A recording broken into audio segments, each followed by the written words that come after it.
and that I do need to refocus, or I do need to change my perception that these are small, because if I keep these small ones, they are going to build into something large.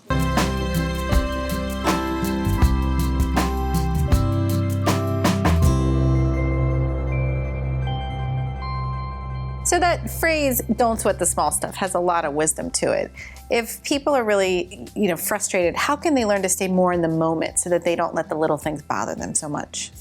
One of the things that I do try to reframe, even that question about the small stuff, if it's bothering someone, I really don't want to say small stuff. That kind of negates what they're feeling. Although I hope to get them to a point where they can laugh at it and say, yeah, that really was small. But to get to that point, one of the questions that I'll ask somebody is, in the scope of everything going on in your life and in the world today, where does this fit? If they're honest with it, they get where I'm going. When we get stuck in the moment of focused in on what that small thing is, so divert your attention. And if we can focus on something different, then we're going to eventually forget what we were focused on prior. What that will do is help to reframe my perspective so that I can really understand that, okay, that's gone. And then maybe I can laugh about that. Like a laser pen for cats? Like the laser pen, exactly. But it's very similar, structure. I spent a lot of time working with people suffering with addiction, and one of their complaints would be when they would be having a craving, and they would call their sponsor and say, "I'm having a craving," and the sponsor would reply, "Hey, did you watch the game last night?" and start talking about the game. They would say to me, "What's wrong with my sponsor? They won't talk about my craving." They'll complain to me later, "I need a new sponsor. They don't want to talk about my craving. Why did they deal about the game? What was the point?" My question back would be, well, did you talk about the game? Well, yeah, that's all my sponsor would do. Did you use last night? No. Isn't that the goal of what we're going for? Because that whole thing, if I have a headache and I focus on my headache gets worse.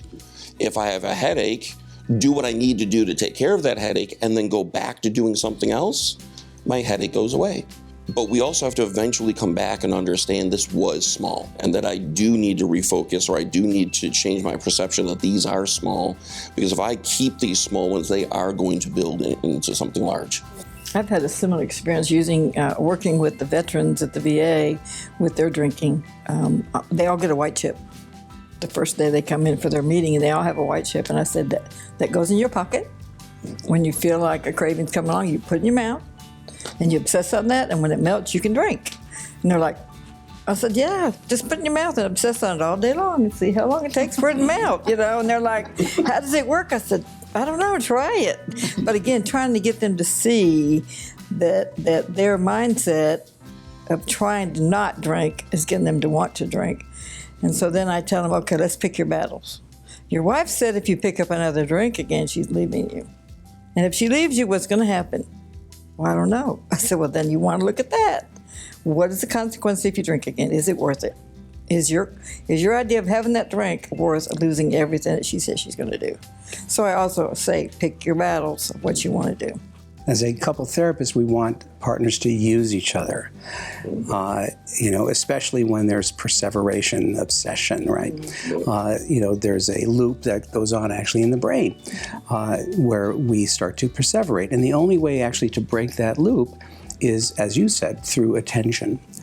And the way that partners can attend, but they need the help of their partner, right? There are things I can't do that you need to do to help me out. There are things that you can't do that I need to do to help you out, right? That's what partnership should be. So to get out of that loop, rather than focus on the game, stay in my eyes, stay with me. And let's talk about this. When we're close up and we have to go eye to eye, we actually turn off the part of the brain that is looping. And if we do that for 10 or 15 minutes, the loop ends. And so that is a matter of attending close up. I can't think with that part of my brain if I'm this close. And you're instructed to say to me, you're not here, stay with me, right?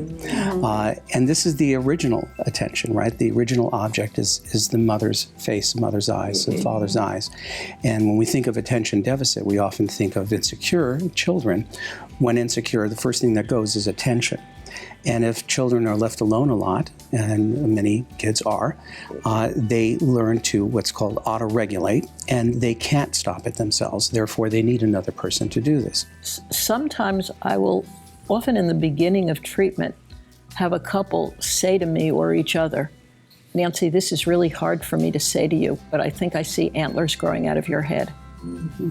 And I say, I don't think that's the case. But if it looks to you like I have antlers growing out of my head, that must look so scary and confusing. And then I turn to the couple, I say, during the wintertime? and I say to the couple, the reason you're having upsets is because you don't know how to do that well enough yet.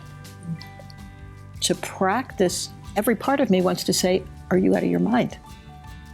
To be able to hold space for something that you want it to be different from how it is. No, it's wrong. I want to set you straight.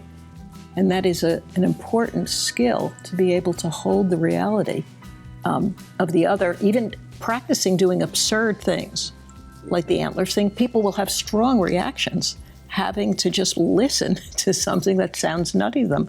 But often when our partners are upset with us, we aren't feeling 100% accurately perceived. So it's like they're telling us we have antlers growing out of our head, and we want to resist. If you're feeling something that's irritating you, annoying you, bothering you, sticking with you, go look at the deeper issues, take a time out, take a breath, learn to focus on it, but really dig in and figure out what's happening so you can solve the problem.